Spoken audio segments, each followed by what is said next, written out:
Samantala, aminado po si Senate President Vicente Sotto III na may ilan na gusto siyang mapatalsik sa pwesto.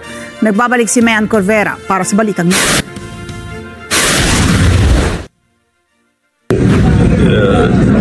One or two stories na meron daw lumalakad, meron daw makausap, gano'n lang.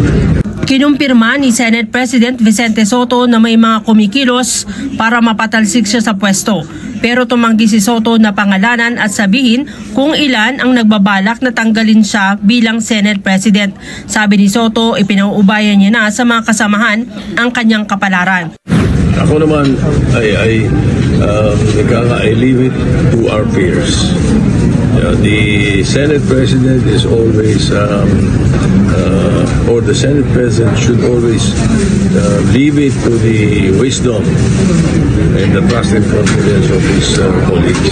I, Vicente C. Sotto III, having been elected to the position of Senate President. Having been elected to the position of Senate President.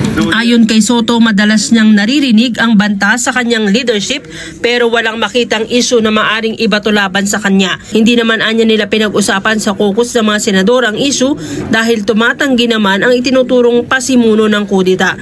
Pero sa kabila ng mga napaulat na kudeta, si Sotto pa rin ang nagbukas ng sesyon at walang naghain ng motion para siya ay mapatalsik sa pwesto. To the Committees on Culture and Finance.